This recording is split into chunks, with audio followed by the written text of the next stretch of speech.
Hola Altubers, hoy toca sumergirnos en los montones de libros que de vez en cuando acostumbramos a traer aquí. Lo de montones quizás sea un poco exagerado, tengo un montoncito de libros sobre los que vamos a hablar tranquilamente, tratando de encontrar libros para todos los gustos que puedan contentar a los lectores más variados.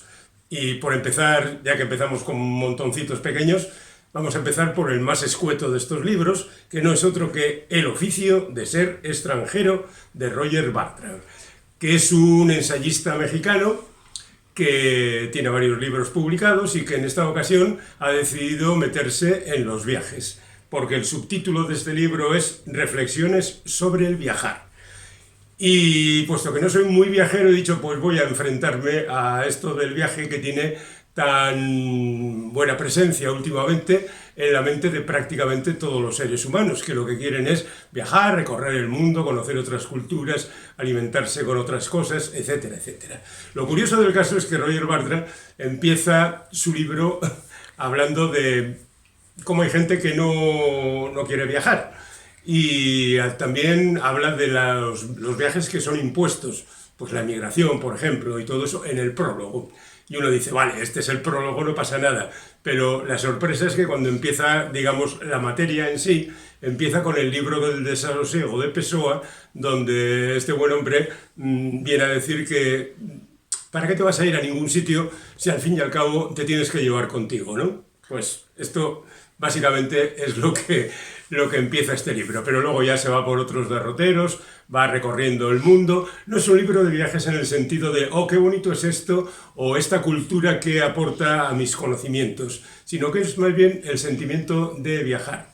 ¿Qué es lo que le pasa al viajero, en este caso al protagonista, que es el autor, por supuesto, cuando se enfrenta a esas circunstancias diferentes, curiosas, extravagantes, cosas que en principio quizá no aceptas, pero con el paso del tiempo vas poco a poco metiendo en tu interior y decidiendo que sí ha merecido la pena? Bueno, pues este es un libro para los que viajan y para los que no viajan. El oficio de ser extranjero. Estos libritos están muy bien porque son pequeños y son muy manejables, son literalmente de bolsillo y sirven para leer aquí, allí y en cualquier lugar. Ya que estamos hablando de viajes, vamos con 3 viajes, literalmente 3 vidas verdaderas e improbables, pero que hablan en los 3 casos de viajes. Aquí tenemos la nueva obra de Claudio Magris, que se titula Cru del Sur, y que habla de 3 personajes extravagantes y verdaderamente sorprendentes. Habla de gente que viajó a la Patagonia, a la Araucanía y a esos lugares donde todo era posible. Tenemos por una parte a una misionera que va a hacer el bien a sus semejantes, por otra parte a un individuo que se proclama rey del territorio al que ha llegado y que él cree que ha conquistado, y también a un antropólogo que va a descubrir nuevos lenguajes y, por supuesto, nuevas formas de vida. Claudio Magris es un autor necesario. Desde que leímos todos el Danubio hace unos años, que se puso muy de moda, lo cierto es que Magris siempre ha gozado de una gran popularidad, porque es un tipo muy preocupado por lo que hay en el mundo a su alrededor. De alguna manera enlaza con el libro anterior, donde el viaje, en el caso del Danubio era un recorrido por el Danubio, en este pues son 3 viajes más o menos exóticos. Y hay otros muchos libros que hablan de también otros viajes, el encuentro con otras culturas y demás. Y siempre desde un punto de vista casi personal. Es decir, el autor aquí conocería a los protagonistas, un antropólogo, una religiosa y demás, y lo sitúa en ese viaje auténtico que les llevó a conocer otros lugares y qué es lo que hicieron allí. Ventajas de estos libros, oye, que están en las 150 páginas y que se leen en un suspiro y que la verdad van saltando de un tema a otro con una tranquilidad. A mí es el tipo de libro que me gusta, entendedme, ya sabéis que tengo una cierta fobia a los libros demasiado extensos que repiten y repiten lo mismo continuamente y que se dejan llevar por la verborrea del escritor. Yo soy más bien austero en este tipo de escritura y por eso gusto de esta gente, pero para llevarme la contraria a mí mismo, ahora voy con un libro que está en las antípodas de lo que anteriormente os he contado, aunque también de alguna manera habla de un viaje. Se titula Vivir abajo. Es este libro de 664 páginas, obra de Gustavo Faverón Patriau, que es un peruano que ha escrito pues seguramente la obra de su vida. Es una incursión en un territorio real, pero al mismo tiempo fantástico.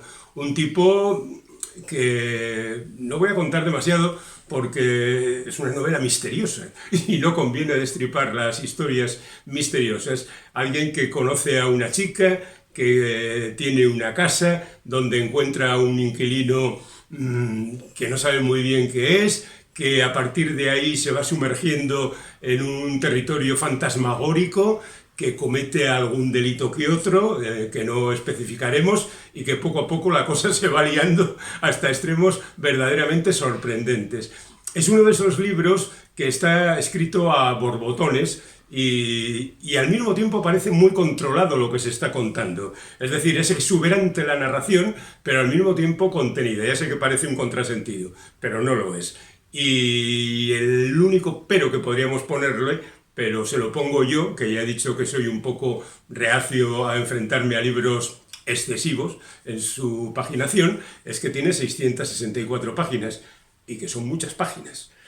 Y algunas igual le sobran, pero bien mirado igual tampoco no. Así que no estoy nada seguro, solamente que, bueno, a mí me ha parecido un libro muy curioso y que habita un territorio verdaderamente sorprendente. Exactamente lo mismo, pero el más pequeño lo que ocurre con En todo hay una grieta y por ella entra la luz.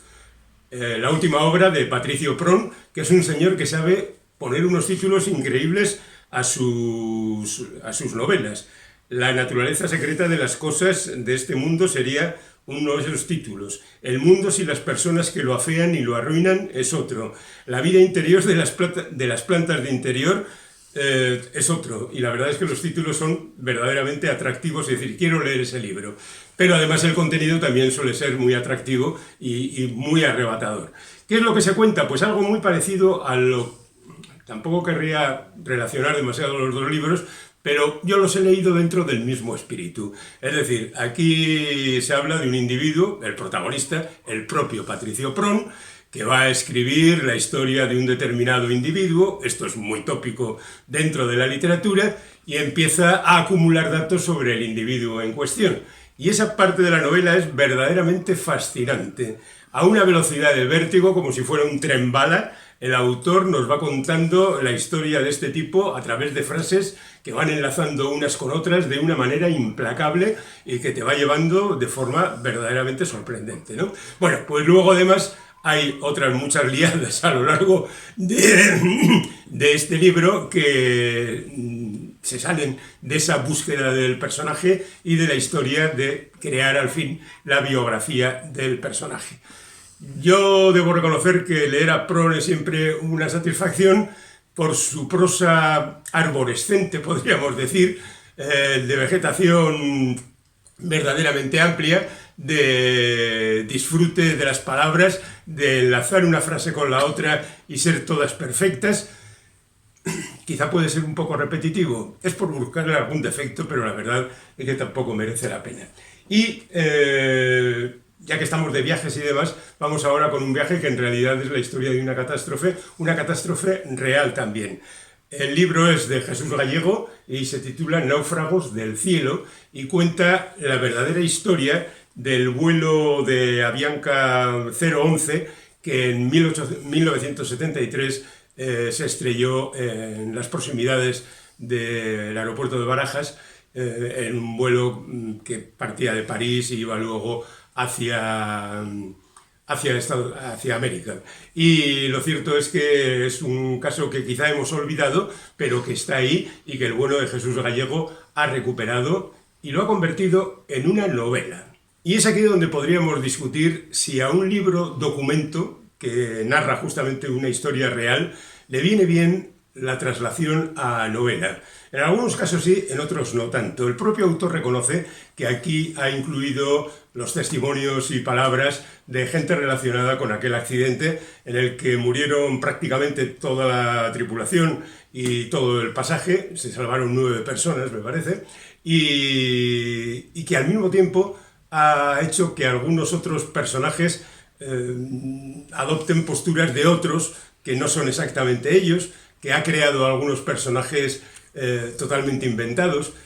Y ese conjunto de historias, que unas son verdaderas y otras no, no sé si de alguna manera le hace un favor al libro.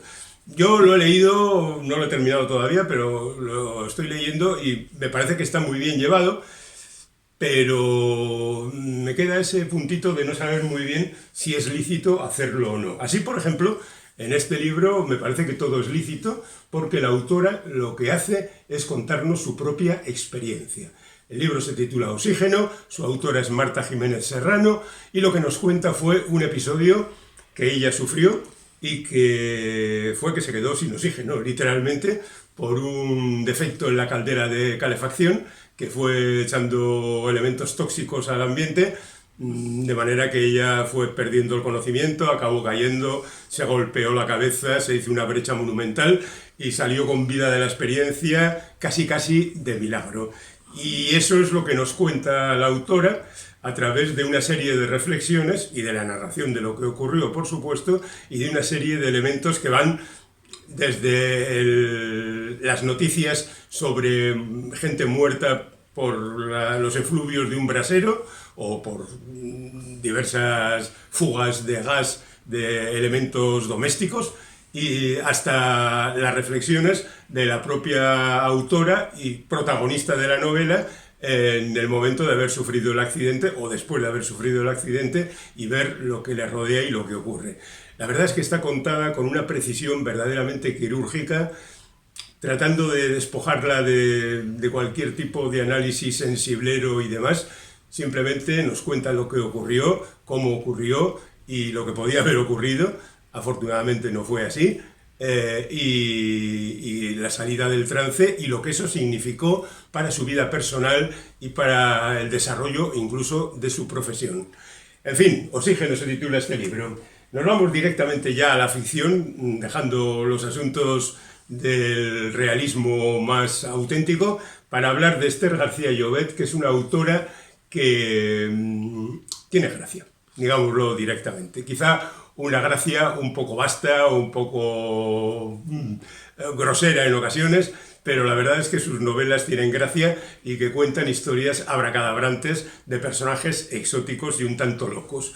Bueno, pues aquí tiene un montón de personajes, una especie de El ángel exterminador de Buñuel, pero en un territorio de veraneo, como es Villajoyosa, en la provincia de Alicante, en España.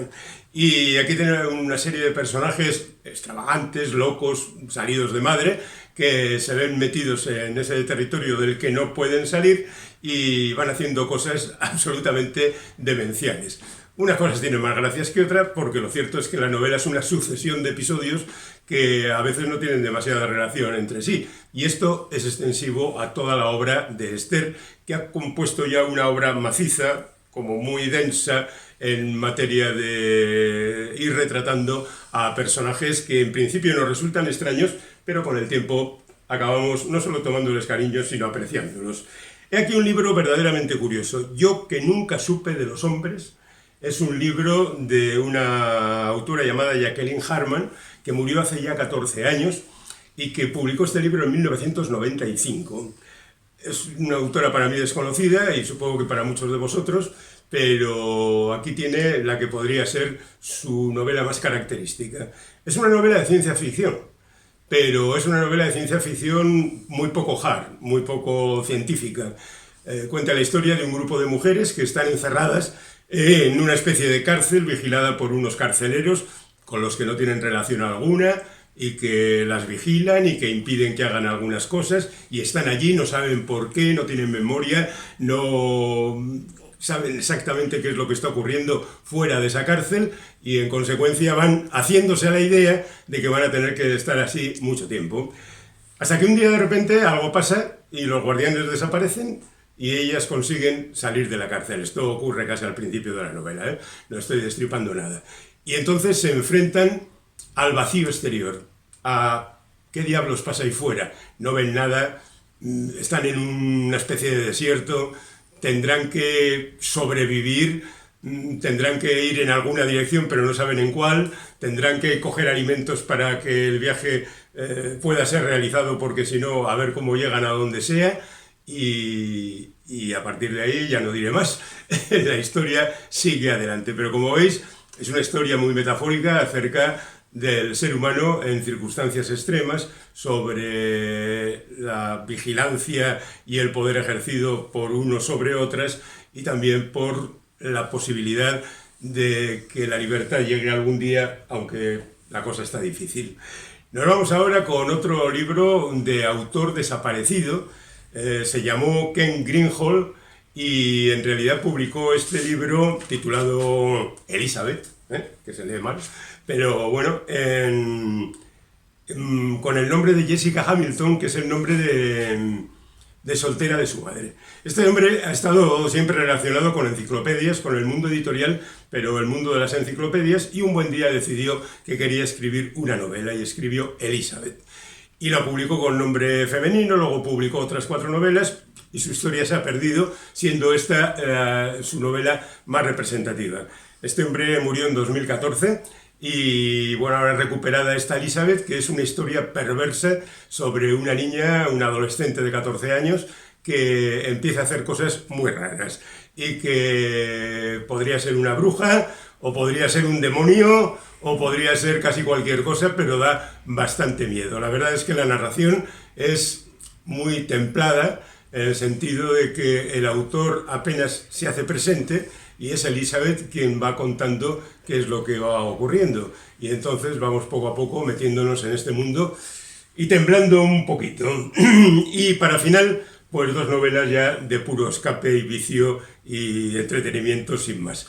Este de Oriol Canals, se titula No lo dormirás, y que es una novela policíaca en el Palau de la Música de Barcelona, un día que están interpretando diferentes obras cuando hay un tenor acompañado por la orquesta sinfónica que interpreta el Nessun Dorma, pues hay, que viene muy bien con el título, No dormirás. De repente se rompe la cúpula del techo de la sala y aparece un ahorcado. Y a partir de ahí pues hay que investigar qué diablos ha pasado, quién es ese individuo y demás.